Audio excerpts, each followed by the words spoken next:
नमस्कार, good afternoon dear student. कैसे हो आप सब? स्वागत आपका अपने YouTube channel GS with Ashok soda में। तो कैसे चल रही है बच्चों आप सब लोगों की तैयारी? बहुत बेहतरीन और शानदार तैयारी आप लोगों की चल रही होगी। इसी तैयारी को और बेहतरीन करने के लिए बच्चों हम आपके सामने प्रत्येक दिन एक जो है विराट सीरीज के नाम से सीरीज चल रही है अपनी, जिस सीरीज के अंदर हम आपके लिए प्रत्येक दिन स्टैटिक जीके से संबंधित, इसके अलावा जो है कॉन्स्टिट्यूशन से संबंधित, इकोनॉमिक्स से संबंधित खूब सारे आपके लिए क्वेश्चन लेके आते हैं। खूब सारे क्वेश्चन के साथ साथ खूब सारी बच्चों आपके लिए हम लोग जानकारियां लेके आते हैं। तो शुरुआत करते हैं आज की क्लास के अंदर। आज की क्लास यानी आज अपना जो रहने वाला है बच्चों, प्रैक्टिस सेट नंबर 3 रहने वाला है। इससे पहले 2 प्रैक्टिस सेट मैंने इसी चैनल के ऊपर अपलोड कर दिए। अगर आपने नहीं देखे हैं तो आप सबसे पहले चैनल के ऊपर विजिट करिए और देखिए बच्चों। लगभग जो है इसमें कई प्रश्नों का अपन पोस्टमार्टम करते हुए आगे बढ़ते हैं और आज जो है अपना प्रैक्टिस सेट नंबर 3 रहने वाला है। तो सभी बच्चे जुड़ेंगे, सभी बच्चों का स्वागत है एक बार फिर से अपने चैनल के अंदर बच्चों। और कॉपी और पेन लेकर बैठोगे इसलिए कि बहुत सारी चीजें साथ साथ आपको क्या करनी है, नोट करनी है। नोट की हुई चीजें तब आपकी काम आती है, नोट्स बनाए हुए तब आपके काम आते हैं जब आप पेपर देने जाते हो। तो देखिए सबसे पहला क्वेश्चन क्या पूछा गया है और क्वेश्चन नंबर का इसका आंसर देखिए क्या निकलने वाला है। क्वेश्चन पूछे किस अमेरिकी राष्ट्रपति ने नोबेल पुरस्कार जीता था, यानी इनमें से किस अमेरिकी राष्ट्रपति के द्वारा नोबेल पुरस्कार जीता गया था। तो सबसे पहला ऑप्शन है बिल क्लिंटन, 2 नंबर पे जॉर्ज वाशिंगटन, 3 नंबर पे बराक ओबामा और 4 नंबर पे बच्चों जॉर्ज बुश। तो इस क्वेश्चन का सही आंसर अपने सामने मिलने वाला है बच्चों बराक ओबामा। बराक ओबामा को दुनिया का सबसे बड़ा पुरस्कार जो है नोबेल पुरस्कार से 2009 के अंदर सम्मानित किया गया था और ये इन्हें शांति के क्षेत्र के अंदर पुरस्कार दिया गया था।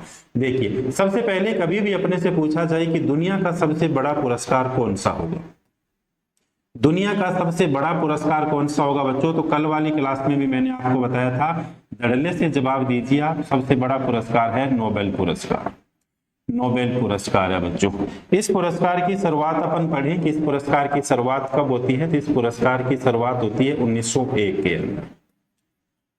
1901 के अंदर दुनिया के सबसे बड़ा जो पुरस्कार है नोबेल पुरस्कार की शुरुआत होती है और ये पुरस्कार दिया जाता है बच्चों अल्फ्रेड नोबेल की याद में। अल्फ्रेड नोबेल की याद के अंदर ये पुरस्कार दिया जाता है। अल्फ्रेड नोबेल की याद के अंदर ये पुरस्कार दिया जाता है। इस पुरस्कार की घोषणा अगर पूछा जाए कब की जाती है, तो पुरस्कारों की घोषणा जो है की जाती है अक्टूबर महीने के अंदर। जबकि ये पुरस्कार प्रदान किस महीने के अंदर किए जाते हैं, तो ये प्रत्येक साल 10 दिसंबर को प्रदान किए जाते हैं बच्चों। 10 दिसंबर को प्रत्येक साल प्रदान किए जाते हैं। 10 दिसंबर को ही क्यों प्रदान किए जाते हैं? 10 दिसंबर को बच्चों प्रदान इसलिए किए जाते हैं कि ये जो पुरस्कार है स्वीडिश वैज्ञानिक जो थे अल्फ्रेड नोबेल की याद के अंदर पुरस्कार दिए जाते हैं। अल्फ्रेड नोबेल का जन्म जो है अक्टूबर 1833 के अंदर इनका जन्म होता है, जबकि 10 दिसंबर 1896 को दिल का दौरा पड़ने से इनकी मृत्यु हो जाती है। उन्हीं की याद में ये पुरस्कार दिया जाता है। इसीलिए ये पुरस्कार जो है प्रत्येक साल यानी कब प्रदान किए जाते हैं, 10 दिसंबर को प्रदान किए जाते हैं। अब कई बार ऐसे क्वेश्चन पूछते हैं कि ये पुरस्कार कितने क्षेत्रों के अंदर दिया जाता है, तो ये पुरस्कार बच्चों 5 क्षेत्रों के अंदर दिया जाता है। और 5 क्षेत्र भी कौन कौन से के अंदर दिए जाते हैं, तो सबसे पहले देखिए साहित्य के अंदर ये पुरस्कार दिए जाते हैं। साहित्य के बाद में शांति के अंदर ये पुरस्कार दिए जाते हैं। 3 नंबर पे जो साहित्य पीस यानी शांति के लिए पुरस्कार दिए जाते हैं। इसके अलावा रसायन के क्षेत्र में, भौतिकी के क्षेत्र में भी ये पुरस्कार प्रदान किए जाते हैं। भौतिकी के क्षेत्र में पुरस्कार प्रदान किए जाते हैं। इसके अलावा बच्चों अर्थशास्त्र के अंदर भी ये पुरस्कार प्रदान किए जाते हैं। अर्थशास्त्र के अंदर इन पुरस्कारों की शुरुआत कब होती है, 1969 के अंदर अर्थशास्त्र के क्षेत्र में भी देना शुरू कर दिया था। इसके अलावा एक और बचता है कौन सा, चिकित्सा के क्षेत्र में। तो कभी अपने से क्वेश्चन पूछा जाए कि नोबेल पुरस्कार कितने क्षेत्रों में दिए जाते हैं, भैया नोबेल पुरस्कार शुरू में 5 क्षेत्रों के अंदर दिए जाते थे, लेकिन 1969 के अंदर जो है अर्थशास्त्र के क्षेत्र में भी ये पुरस्कार देने प्रारंभ कर दिए थे। अब अपने से पूछे कि कितने क्षेत्रों में दिए जाते हैं, अब आप और हम कह सकते हैं कि वर्तमान के अंदर इन्हें 6 क्षेत्रों के अंदर बच्चों प्रदान किया जा सकता है। कौन से पुरस्कार, नोबेल पुरस्कार जो है प्रदान किए जा सकते हैं। जबकि नोबेल पुरस्कार की अपन क्वेश्चन की ओर चलते हैं बच्चों, बराक ओबामा को 2009 के अंदर दुनिया का सबसे बड़ा पुरस्कार जो है नोबेल पुरस्कार किस क्षेत्र के अंदर दिया गया था, तो ये शांति के क्षेत्र के अंदर दिया गया था। शांति के क्षेत्र के अंदर यानी पीस के क्षेत्र के अंदर बराक ओबामा को प्रदान किया गया था। और बराक ओबामा अमेरिका के चौथे राष्ट्रपति बने हैं जिन्हें ये पुरस्कार दिया गया है। तो इस प्रकार भी क्वेश्चन बनता है कि बराक ओबामा अमेरिका के कौन से राष्ट्रपति थे जिन्हें ये पुरस्कार प्रदान किया गया था। तो अमेरिका के चौथे यानी 4th नंबर के ये क्या बनते हैं बच्चों, राष्ट्रपति बनते हैं। इससे पहले जो है रूजवेल्ट को भी ये पुरस्कार प्रदान किया गया था 1906 के अंदर। रूजवेल्ट अमेरिका के राष्ट्रपति रहे थे रूजवेल्ट, इन्हें 2006 के अंदर ये पुरस्कार प्रदान किया गया था। 2006 के अंदर वुडरो विल्सन को 1919 के अंदर प्रदान किया गया था। वुडरो विल्सन को 1919 के अंदर ये पुरस्कार प्रदान किए गए थे, जबकि जिमी कार्टर को 2002 के अंदर प्रदान किया गया था। जिमी कार्टर वो 2002 के अंदर प्रदान किए गए थे। और चौथे व्यक्ति देखिए आपके सामने कौन हो जाते हैं, चौथे व्यक्ति हो जाते हैं बच्चों बराक ओबामा। तो कभी पूछा जाए अमेरिका के कितने राष्ट्रपतियों को अब तक नोबेल पुरस्कार से सम्मानित किया जा चुका है, तो देखिए सबसे पहले 1 नंबर पे रूजवेल्ट को प्रदान किया गया है। इसके अलावा वुडरो विल्सन को भी प्रदान किया गया है। जिमी कार्टर को यह पुरस्कार प्रदान किया गया था। इसके अलावा 4 नंबर पे अपने पढ़ा है बराक ओबामा। और बराक ओबामा को दुनिया का सबसे बड़ा पुरस्कार बच्चों 2009 के अंदर जो है ये पुरस्कार प्रदान किया गया था। जबकि अपने से कभी पूछा जाए कि वर्तमान समय तक कितने भारतीय लोग हैं जिन्हें नोबेल पुरस्कार मिल चुका है, तो वर्तमान समय तक 9 भारतीय लोगों को नोबेल पुरस्कार मिल चुका है। और जबकि सबसे पहला नोबेल पुरस्कार पूछा जाए कि किसे मिलता है, तो सबसे पहला नोबेल पुरस्कार मिलता है रविंद्रनाथ टैगोर को। रविंद्रनाथ टैगोर को उनकी गीतांजलि के लिए पुरस्कार मिलता है 1913 के अंदर मिलता है। और फिर कभी पूछा जाए कि भारत की पहली महिला कौन थी जिसे ये नोबेल पुरस्कार मिला है, तो आप याद करिए mother Teresa. Mother Teresa Bharat की पहली महिला थी बच्चों जिसे ये पुरस्कार प्रदान किया गया था, यानी नोबेल पुरस्कार से इसे सम्मानित किया गया था। नोबेल पुरस्कार से इन्हें कब सम्मानित किया गया था, 1979 में तो इन्हें नोबेल पुरस्कार मिलता है। और 1980 के अंदर यानी 1 साल बाद में भारत का सबसे बड़ा पुरस्कार इन्हें भारत रत्न से क्या किया जाता है, सम्मानित किया जाता है। तो अच्छा क्वेश्चन था, मेरे हिसाब से खूब सारी जानकारियां अपन ने साथ पढ़ी है। जहां जितनी जगह अपने को लगी थी बच्चों सारी चीजें नोट किए। तो पहले नंबर क्वेश्चन का बढ़िया स्क्रीनशॉट लोगे। और इसके अलावा जो है इस क्वेश्चन का सही आंसर अपने लिए बराक ओबामा होने वाला है बच्चों। तो नोबेल पुरस्कार से अगर कोई क्वेश्चन बनता है बच्चों तो इसके लिए आपके सामने खूब सारी जानकारियां आपको पता होनी चाहिए।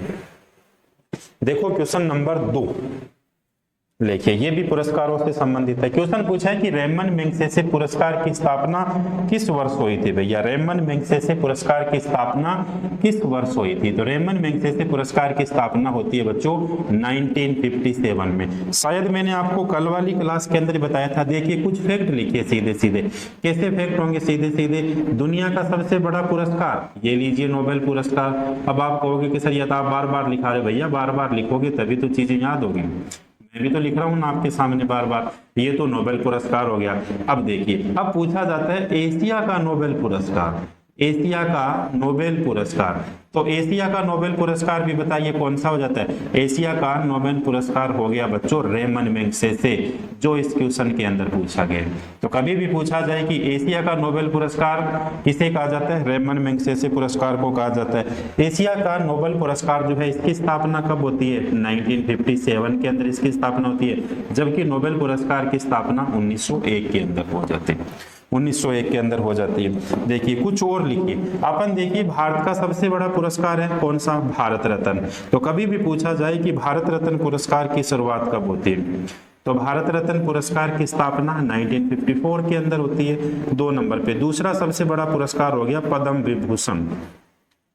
पद्म विभूषण, इस पुरस्कार की स्थापना कब होती है, इसकी भी स्थापना 1954 के अंदर होती है। 3 नंबर पे हो गया पद्म भूषण, पद्म भूषण पुरस्कार। तो पद्म भूषण पुरस्कार की इसकी स्थापना 1954 में। अब आप कहोगे सर सबकी स्थापना, बिल्कुल। एक और लिख लीजिए साथ में पद्मश्री, एक और हो गया बच्चों पद्मश्री। इस पद्मश्री की भी स्थापना कब होती है, 1954 के यानी इन चारों ही पुरस्कारों की स्थापना 1954 के अंदर होती है। और 1954 के अंदर देश के प्रधानमंत्री आपको पता है पंडित जवाहरलाल नेहरू थे।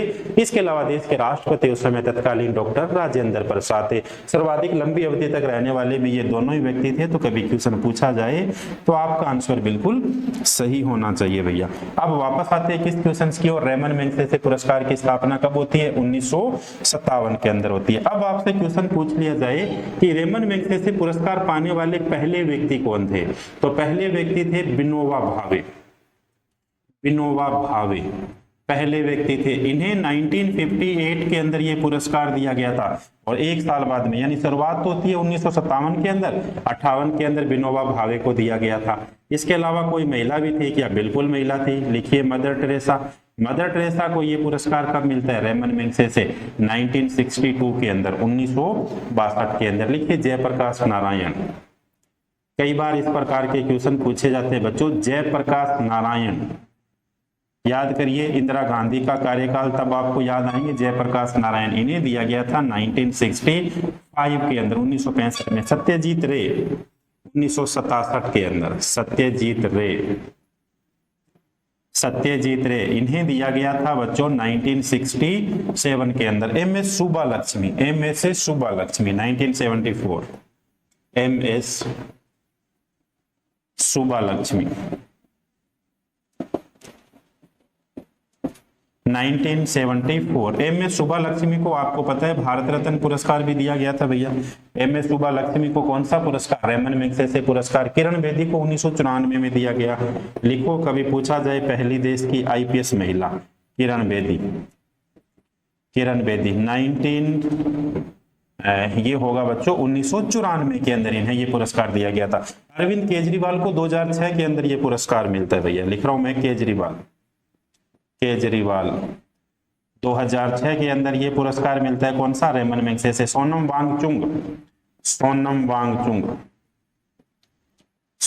वांगचुंग इन्हें ये पुरस्कार कब मिलता है बच्चों? तो सोनम वांगचुंग को मिलता है 2018 के अंदर ये पुरस्कार। तो देखिए कितना अच्छा क्वेश्चन है अपने सामने। रेमन मैग्सेसे पुरस्कार को एशिया का नोबेल पुरस्कार कहा जाता है। एक बात तो आपको ये ध्यान रखनी है, इस पुरस्कार की शुरुआत 1957 के अंदर होती है, जबकि भारत रत्न हो, पद्म विभूषण हो, पद्म भूषण हो और पद्म श्री हो, इन चारों पुरस्कारों की शुरुआत बच्चों 1954 के अंदर होती है। Ramon Magsaysay 1957। इसके अलावा नोबेल पुरस्कार की स्थापना 1901 के अंदर। नोबेल पुरस्कार पाने वाले पहले व्यक्ति तो कौन हो जाते हैं? आप सभी को पता है रविंद्रनाथ टैगोर हो जाते हैं बच्चों। पहली महिला कौन हो जाती है? Mother Teresa. लेकिन पूछा जाए कि रेमन मैग्सेसे पुरस्कार पाने वाले पहले व्यक्ति कौन हो जाते हैं, तो ये पहले व्यक्ति विनोबा भावे हो जाते हैं। 1958 के अंदर दिया गया था। और पहली महिला भी कौन हो जाती है बच्चों? Mother Teresa. इन्हीं मदर टेरेसा को भारत रत्न मिलता है कब? 1980 के अंदर मिलता है, बिल्कुल। इसके अलावा एमएस सुब्बालक्ष्मी भारत रत्न पाने वाली पहली महिला थी। इन्हें 1998 के अंदर भारत रत्न मिलता है। इसके अलावा जहां तक मैं याद कर पाऊं और किसी को मिला था क्या? बिल्कुल सत्यजीत रे। आप बताओगे कब मिला था इन्हें भारत रत्न? तो इस क्वेश्चन का सही आंसर हो गया बच्चों 1957। इसके अलावा रवीश कुमार को भी ये पुरस्कार मिल चुका है। Doctor R K. कन्नन, उनको भी ये पुरस्कार से सम्मानित किया जा चुका है। अपने जितने काम की बातें थी अपने सारी की सारी बच्चों नोट की है। बढ़िया से स्क्रीनशॉट लीजिए, फिर अपन नेक्स्ट क्वेश्चन की ओर आगे बढ़ते हैं।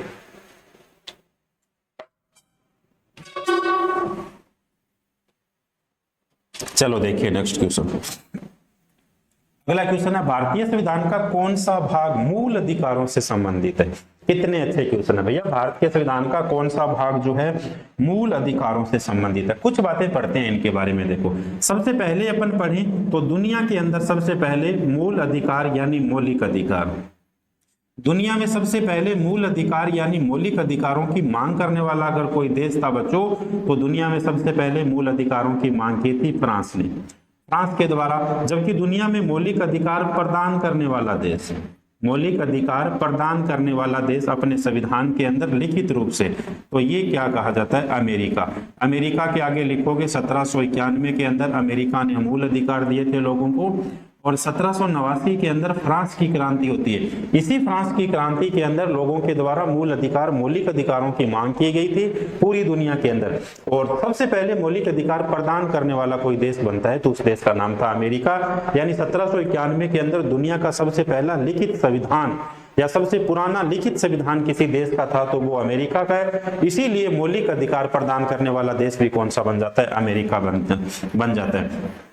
इसके अलावा भारत के संविधान के कौन से भाग को मैग्ना कार्टा की संज्ञा दी जाती है? तो ये मैग्ना कार्टा की संज्ञा दी जाती है अपने भाग नंबर 3 को दी जाती है।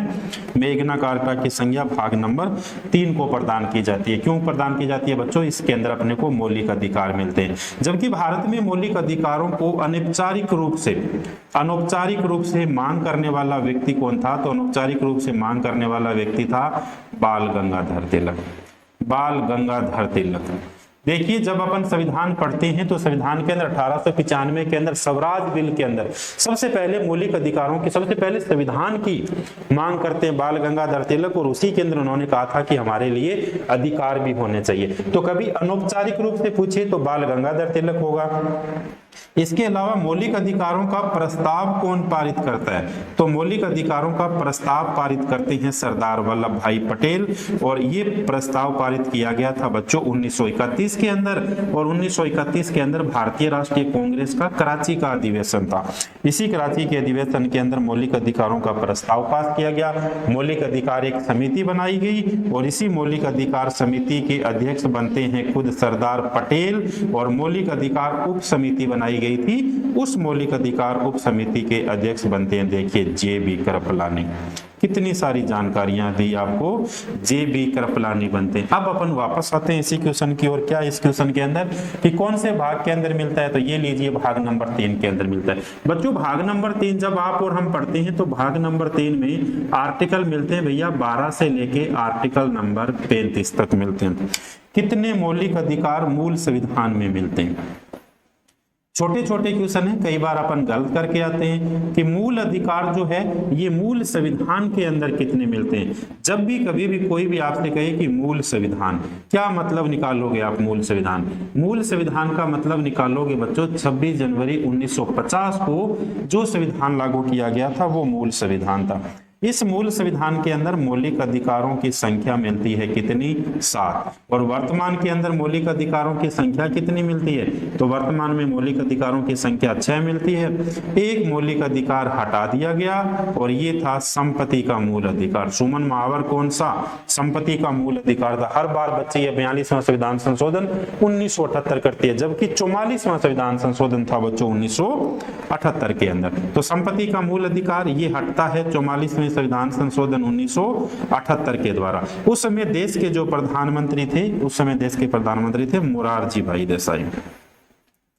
मोरारजी भाई देसाई एकमात्र ऐसे प्रधानमंत्री है बच्चों जिन्हें भारत एवं पाकिस्तान दोनों का सर्वोच्च सम्मान प्राप्त है। एकमात्र ऐसे प्रधानमंत्री है जिनका जन्म दिवस 4 साल के अंदर एक बार आता है। और भारत के प्रथम गैर कांग्रेसी प्रधानमंत्री भी कौन बनते हैं? मोरारजी भाई देसाई बनते हैं भैया, मोरारजी भाई देसाई बनते हैं। तो अब अपने से पूछा जाए कि मूल अधिकार कितने? मूल अधिकार 6 प्रकार के।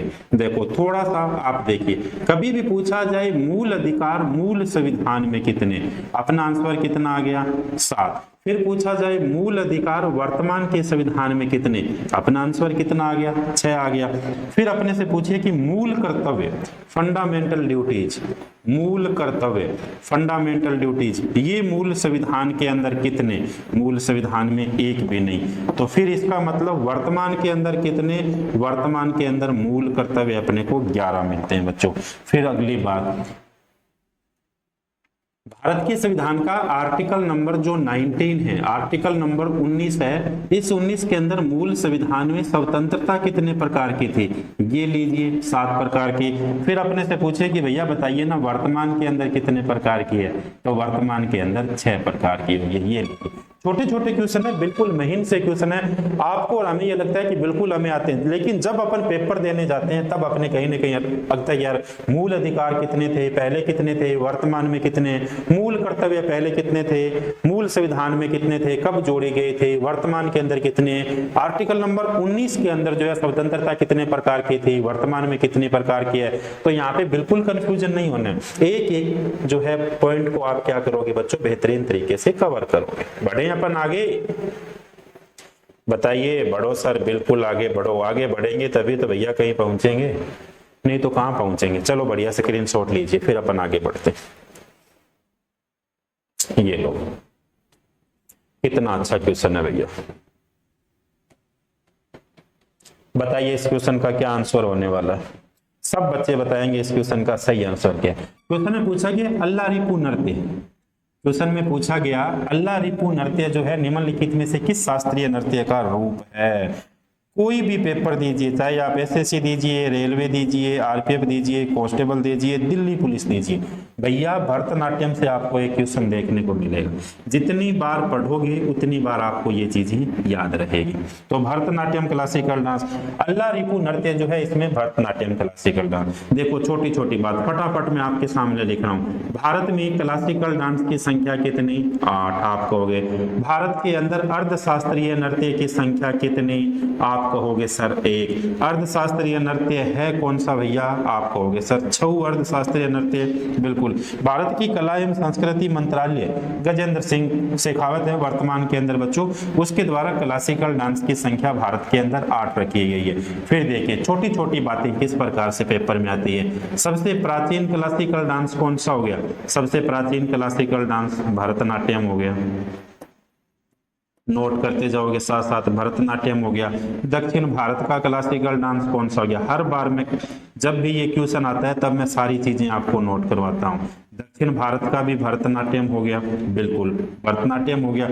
अब ये जो क्लासिकल डांस है बच्चों भरतनाट्यम, पूछा जाता है कि कौन सा क्लासिकल डांस जो है उस क्लासिकल डांस को सादिर अथवा दासियटम के नाम से जाना जाता है। यानी किस क्लासिकल डांस को सादिर के नाम से जाना जाता है और किस क्लासिकल डांस को दासियटम के नाम से जाना जाता है। तो ये जो भरतनाट्यम क्लासिकल डांस है, इस क्लासिकल डांस को सादिर के नाम से भी जाना जाता है, इसके अलावा दासियटम के नाम से भी जाना जाता है। कौन सा क्लासिकल डांस है जिसकी उत्पत्ति मंदिर के गर्भगृह से होती है या फिर मंदिर परिसर से होती है भैया? तो ये लीजिए, भरतनाट्यम क्लासिकल डांस की उत्पत्ति मंदिर परिसर से होती है। मंदिर परिसर यानी तमिलनाडु के मंदिरों से इसकी क्या होती है बच्चों? उत्पत्ति होती है। और यह भरतनाट्यम क्लासिकल डांस है कहाँ का?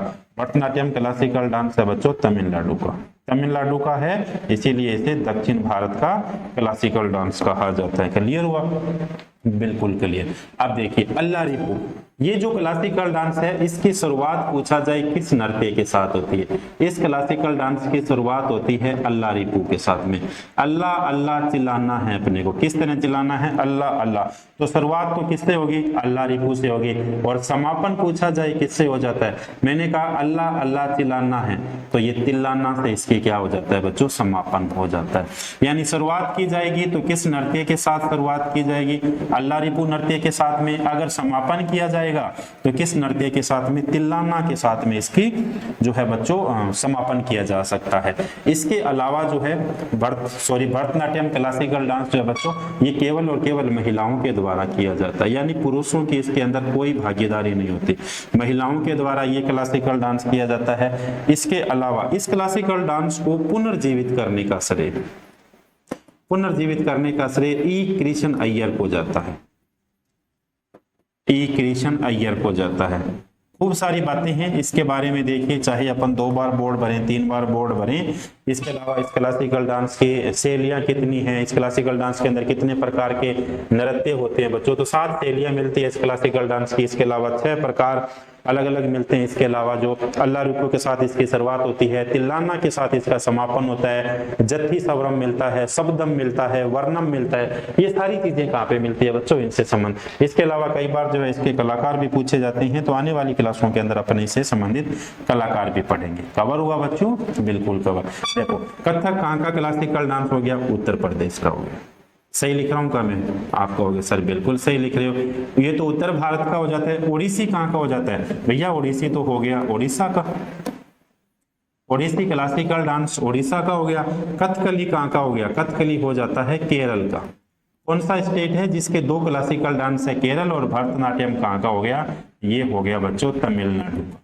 ये लीजिए, तो बढ़िया से इसका स्क्रीनशॉट लो। अगर आप स्क्रीनशॉट नहीं ले रहे हो, साथ साथ आप नोट कर रहे हो, अगर आपको बहुत सारी चीजें आपको लगता है कि हाँ हमें तो ये याद है, तो बिल्कुल क्लास लगाइए आप है और आप चीज क्या है साथ साथ याद करते जाइए। चलो भैया आगे चलते हैं। निम्नलिखित में से किस शास्त्रीय नृत्य को कथावाचकों का नृत्य कहा जाता है? बताइए कौन से क्लासिकल डांस को कथावाचकों का नृत्य कहा जाता है? कथावाचकों का नृत्य कहा जाता है। देखिए सबसे पहले कथक, ओडिसी, कथकली, कुचिपुड़ी। तो कथक कहाँ का हो गया? अभी पढ़ा, उत्तर प्रदेश का हो गया। ये तो हो गया उत्तर प्रदेश का। 2 नंबर पे क्लासिकल डांस है कुचिपुड़ी। कुचिपुड़ी कच्चीपुड़ी वही खाते हैं जो अंधे होते हैं, ये हो गया आंध्र प्रदेश का।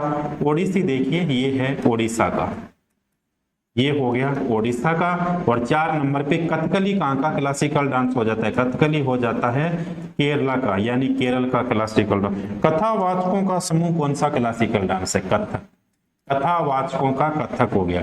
देखिए पूछिए उत्तर भारत का क्लासिकल डांस, तब भी अपना आंसर क्या आएगा? कथक आएगा। कथक की उत्पत्ति किस राज्य से होती है? तो ये देखिए योगी जी वाले उत्तर प्रदेश से होती है, उत्तर प्रदेश से इसकी उत्पत्ति होती है। बहुत बढ़िया भैया।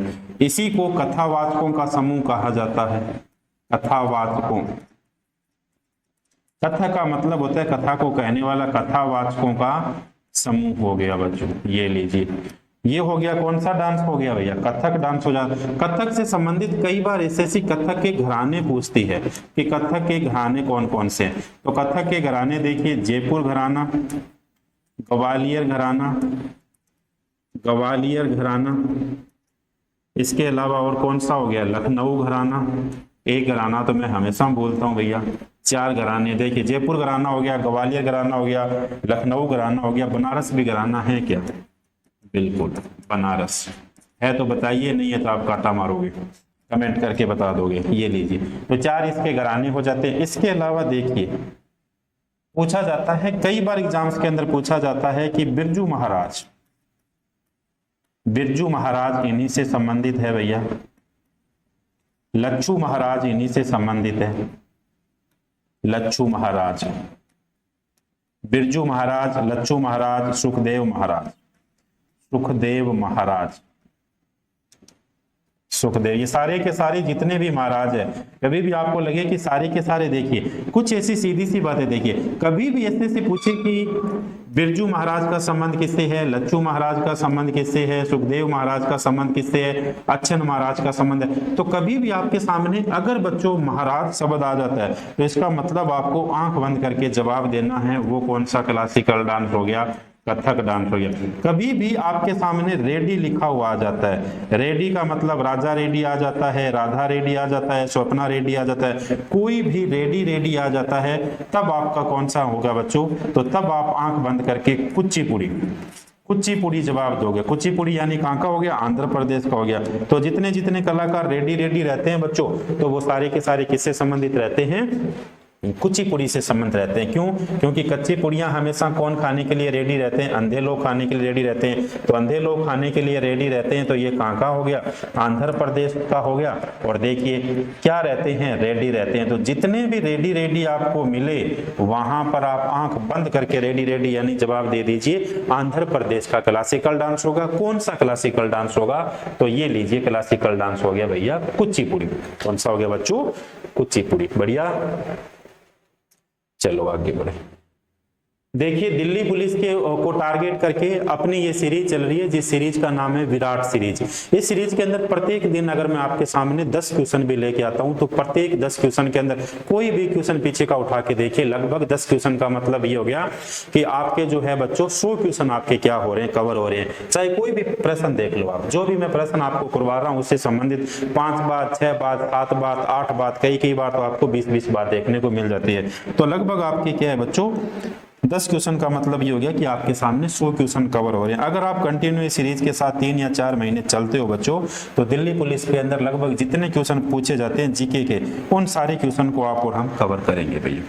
अगला क्वेश्चन है, निम्नलिखित में से सबसे कम उम्र के पद्मश्री पुरस्कार प्राप्त करने वाले तबला वादक कौन है भैया? यहाँ पर देखिए ताल वादक लिखो, तबला वादक, तबला वादक कौन है? जिनकी 2024 के अंदर हाल ही के अंदर बच्चों निधन हुआ था, तो वो कौन है? TH विनाक्रम, सरवर सबरी, शिवमणि, जाकिर हुसैन। ये लीजिए, लो कर दीजिए इसको, जाकिर हुसैन को। जाकिर हुसैन। तो सबसे कम उम्र के अंदर पद्मश्री प्राप्त करने वाले कौन हो गए बच्चों? जाकिर हुसैन हो गए। जाकिर हुसैन को पद्मश्री मिलता है 1988 के अंदर। पद्मश्री 1988 के अंदर मिलता है। जब इन्हें 1988 के अंदर पद्मश्री मिलता है तो इसका मतलब ये हो गया कि सबसे कम उम्र के अंदर पद्मश्री प्राप्त करने वाले जाकिर हुसैन बन जाते हैं। सबसे कम उम्र में पद्मश्री प्राप्त करने वाले कौन बन गए? जाकिर हुसैन बन गए। जाकिर हुसैन बन गए। जाकिर हुसैन का संबंध किससे है? तो प्रश्न में आपको संबंध देखने को मिलता है। इनका संबंध है भैया तबला वादक से। तबला वादक से सबसे कम उम्र के अंदर, यानी इन्हें 37 वर्ष की उम्र के अंदर ये पुरस्कार मिलता है। इसके अलावा इन्हें पद्म भूषण पुरस्कार 2002 में मिलता है। पद्म भूषण पुरस्कार 2002 के अंदर मिलता है बच्चों। 2002 के अंदर क्या पद्म विभूषण भी पुरस्कार मिला था?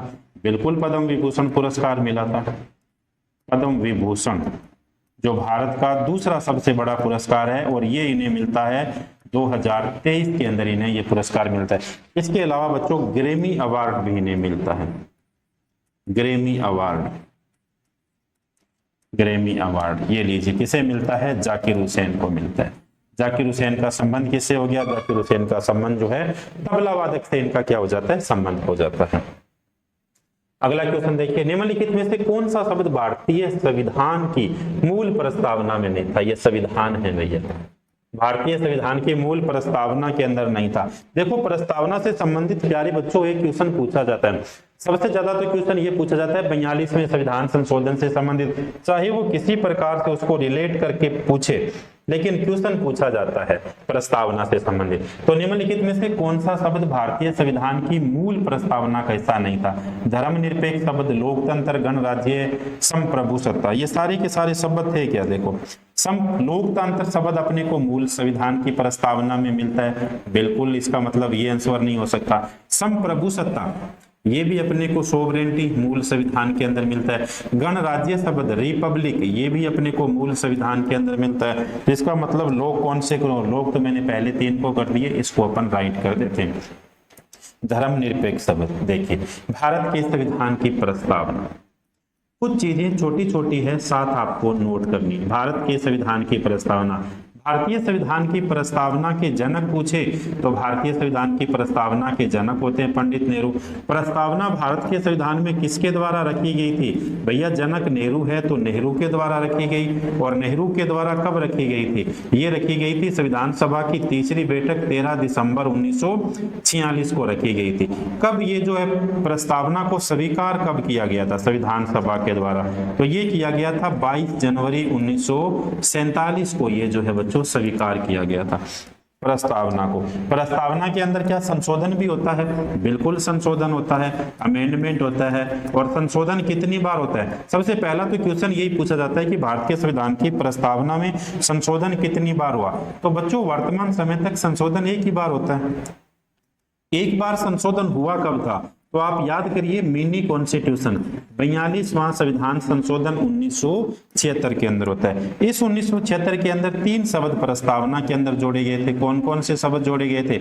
एक शब्द जोड़ा गया समाजवाद, समाजवाद जोड़ा गया था। एक शब्द जोड़ा गया बच्चों पंथ निरपेक्षता, समाजवाद, पंथ निरपेक्षता, और एक और शब्द जोड़ा गया था, कौन सा हो गया? अखंडता हो गया। तो इन 3 शब्दों का समावेश किया गया था। समाजवाद, पंथ निरपेक्षता और अखंडता जैसे शब्दों का क्या किया गया था? समावेश किया गया था। ये लीजिए। तो ये जो है कई बार एक क्वेश्चन और भी पूछा जाता है कि किस विवाद के अंदर ये बात कही गई थी कि प्रस्तावना संविधान का अंग नहीं है? बताइए भैया। आपके लिए मैं क्वेश्चन दे रहा हूं कि किस विवाद के अंदर यह बात कही गई थी कि प्रस्तावना भारत के संविधान का अंग नहीं है? आपको कमेंट बॉक्स में जाना है। कल केवल अरिपा ने एक नहीं कमेंट करके सही आंसर दिया था। और सबसे पहले मैं ये बता दूं कि कल मेरे द्वारा पूछा गया था क्वेश्चन कि वर्तमान के भारत के सीएजी कौन है? वर्तमान के अंदर भारत के महान्यायवादी अटॉर्नी जनरल कौन है? तो आर वेंकटरमणी भारत के वर्तमान के महान्यायवादी है। इस क्वेश्चन का सही आंसर दिया गया था, बच्ची अरिपा के द्वारा दिया गया था। बाकी किसी भी बच्चे ने इसका सही जवाब नहीं दिया था। तो इसका मतलब आज आपको ये बताना है, अरिपा को तो बताना ही है, अरिपा के साथ साथ ये भी बताना है कि किस विवाद के अंदर ये बात कही गई थी कि प्रस्तावना भारत के संविधान का अंग नहीं है। अंग नहीं है बच्चों। और फिर देखिए एक विवाद आता है कि किस विवाद के अंदर कहा गया था कि प्रस्तावना भारत के संविधान का महत्वपूर्ण अंग है। इस प्रस्तावना में उस प्रकार संशोधन किया जा सकता है जिस प्रकार से संविधान के अन्य भाग में संशोधन किया जाता है। और ये बात कब कही गई थी? ये बात कही गई थी केशवानंद वर्सेज केरल राज्य, केशवानंद भारती वर्सेज केरल राज्य के अंदर, यानी 1973 का मामला था। इस 1973 के मामले के अंदर ये बातें कही गई थी। क्लियर हुआ? बिल्कुल। चलें आगे, बिल्कुल चलते हैं नेक्स्ट क्वेश्चन की ओर। बताइए इस क्वेश्चन का आंसर क्या? बहुत बढ़िया क्वेश्चन है भैया, शानदार वाला और जानदार वाला क्वेश्चन है। आप बताओगे इस क्वेश्चन का सही आंसर कौन सा? तिरुपति तिरुमाला ब्रह्मोत्सव कितने दिनों के लिए आयोजित किया जाता है? तिरुपति तिरुमाला ब्रह्मोत्सव कितने दिनों के लिए आयोजित किया जाता है? तो ये आयोजित किया जाता है बच्चों 9 दिनों के लिए। तिरुपति तिरुमाला ब्रह्मोत्सव कितने दिनों के लिए आयोजित किया जाता है? 9 दिनों के लिए आयोजित किया जाता है। ये बच्चों तिरुपति तिरुमाला ब्रह्मोत्सव जो ये है, ये भगवान विष्णु के अवतार को समर्पित है। ये मंदिर जो है ये भगवान विष्णु के अवतार को समर्पित है, भगवान विष्णु के अवतार को समर्पित है। भगवान विष्णु के अवतार, कौन से अवतार को समर्पित है? ये है वेंकटेश्वर, वेंकटेश्वर,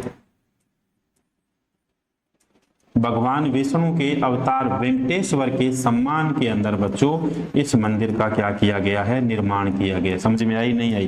बिल्कुल समझ में आनी चाहिए। क्या बात है कि तिरुपति तिरुमाला ब्रह्मोत्सव जो मंदिर है ये भगवान विष्णु के वेंकटेश्वर जो है अवतार, उनके सम्मान के अंदर इस मंदिर का निर्माण किया गया। और ये मंदिर किस राज्य के अंदर या किस स्टेट के अंदर है? आंध्र प्रदेश के अंदर है भैया, आंध्र प्रदेश के अंदर ये मंदिर है। और किस महीने के अंदर बच्चों जो है यहाँ पर मेला वगैरह बढ़ता है? किस? तो ये है सितंबर एवं अक्टूबर महीने के अंदर, सितंबर और अक्टूबर महीने के अंदर। ये लीजिए सितंबर और अक्टूबर। इसी प्रकार का एक और क्वेश्चन बच्चों पूछा जाता है कि हॉर्नबिल महोत्सव कितने दिनों तक मनाया जाता है? हॉर्नबिल महोत्सव जो है ये कितने दिनों तक मनाया जाता है? ये क्वेश्चन बहुत बार एसएससी और दिल्ली पुलिस के द्वारा पूछा गया कि कितने दिनों तक मनाया जाता है। हॉर्नबिल महोत्सव 10 दिनों तक मनाया जाता है। इसे नागालैंड के अंदर मनाया जाता है और इसे नागालैंड के अंदर त्योहारों का त्योहार भी कहा जाता है। यानी कभी पूछा जाए कि तिरुपति तिरुमाला महोत्सव मंदिर कितने दिनों के लिए मनाया जाता है, तो ये लीजिए 9 दिनों के लिए मनाया जाता है। हॉर्नबिल महोत्सव कितने दिनों के लिए मनाया जाता है? तो हॉर्नबिल महोत्सव जो है ये 10 दिनों के लिए मनाया जाता है बच्चों। अगला क्वेश्चन देखिए, अगला क्वेश्चन है बिरजा मंदिर, राजरानी मंदिर तथा समलेश्वरी मंदिर कहाँ स्थित है भैया? अगर आपने भारत के राज्यों के अंदर मंदिर पढ़े हैं तो क्वेश्चन पूछा है कि बिरजा मंदिर, राजरानी मंदिर तथा समलेश्वरी मंदिर कहाँ पर स्थित है? देखिए 1 नंबर पे बिरजा मंदिर है, 2 नंबर पे राजरानी मंदिर है, 3 नंबर पे कौन सा हो गया? समलेश्वरी मंदिर हो गया। तो बिरजा मंदिर, राजरानी मंदिर और समलेश्वरी मंदिर ये तीनों किस राज्य के अंदर स्थित है? तीनों बच्चों ओडिशा के अंदर स्थित है, ओडिशा के अंदर स्थित है। देखो यहाँ पे अपन लिखते हैं सबसे पहले ओडिशा। आप भी साथ साथ नोट करते जाओगे, अगर आप नोट करोगे तो चीजें याद होगी। ओडिशा, ओडिशा के अंदर कौन कौन से मंदिर होंगे? 1 नंबर पे तो इन्होंने पूछा बिरजा मंदिर, बिरजा मंदिर। 2 नंबर पे है राजरानी मंदिर, राजरानी मंदिर। 3 नंबर पे मैं कौन सा लिखूं? समलेश्वरी मंदिर, समलेश्वरी मंदिर। अब आप कहोगे सर यहाँ लिखा हुआ है दोबारा क्यों लिख रहे हैं? भैया दोबारा मैं आपके लिए लिख रहा हूं ताकि आप भी साथ साथ लिखो। बिरजा मंदिर, राजरानी मंदिर, समलेश्वरी मंदिर कहाँ स्थित हो गए? तो ये स्थित हो गए बच्चों ओडिशा के अंदर। इसके अलावा जगन्नाथपुरी और इसके अलावा बच्चों लिंगराज मंदिर, मुक्तेश्वर मंदिर ये कहाँ स्थित है? ये देखिए ये तीनों के तीनों अपने को तमिलनाडु के अंदर मिलेंगे। कौन कौन से मंदिर मिलेंगे? जगन्नाथ मंदिर, जगन्नाथ मंदिर। तो ये जगन्नाथ मंदिर कहाँ मिलता है अपने को? तमिलनाडु के अंदर मिलता है। लिंगेश्वर मंदिर, इसके अलावा या फिर लिंगराज मंदिर, लिंगराज मंदिर ये भी अपने को तमिलनाडु के अंदर मिलता है बच्चों। इसके अलावा मुक्तेश्वर मंदिर, मुक्तेश्वर मंदिर ये तीनों के मंदिर अपने को तमिलनाडु के अंदर मिलते हैं। असम के अंदर देखिए कामाख्या देवी का मंदिर, कामाख्या देवी का मंदिर। ये अपने को कहां पर मिलता है भैया? ये अपने को मिलता है असम के अंदर मिलता है। तो पूछा जाए कि बिरजा मंदिर, राजरानी मंदिर तथा समलेश्वरी मंदिर कहाँ स्थित है? उड़ीसा के अंदर स्थित है। कामाख्या देवी का मंदिर कहाँ स्थित है? असम के अंदर स्थित है। जगन्नाथ मंदिर, लिंगराज मंदिर और मुक्तेश्वर मंदिर, ये मंदिर अपने को कहां पर मिलता है? तमिलनाडु के अंदर बच्चों ये मंदिर मिलते हैं। तो ये आज का सेशन था बच्चों। आज का सेशन यानी लगभग अपने 40 मिनट का ये सेशन था। इस 40 मिनट के सेशन के अंदर देखिए खूब सारे अपन ने क्वेश्चन किए। प्रैक्टिस सेट नंबर 1 है। अब आपके सामने प्रत्येक दिन जो है दिल्ली पुलिस के लिए बच्चों प्रैक्टिस सेट रहेगा। इस प्रैक्टिस सेट के अंदर ज्यादा से ज्यादा मेरे पास जितनी जानकारियां होंगी वो जानकारियां मैं आपके लिए इकट्ठा करूंगा। इकट्ठा करने के बाद एक क्वेश्चन के ऊपर 5, 7, 10 जितनी भी जानकारियां होती है बच्चों उतनी हम आपसे साझा करेंगे। आप साथ साथ नोट्स बनाओगे तो मैं बार बार कहता हूं तब काम आएंगे जब आप क्या है एग्जाम देने जाओगे। तो मिलते हैं बच्चों फिर से कल किसी नए सेशन के साथ। नए सेशन यानी प्रैक्टिस नंबर 4 के साथ आपके सामने फिर से हाजिर होते हैं बढ़िया बढ़िया क्वेश्चन के साथ। तब तक के लिए बच्चों हंसते रहिए, मुस्कुराते रहिए और शानदार वाली आप तैयारी करते रहिए बच्चों। धन्यवाद।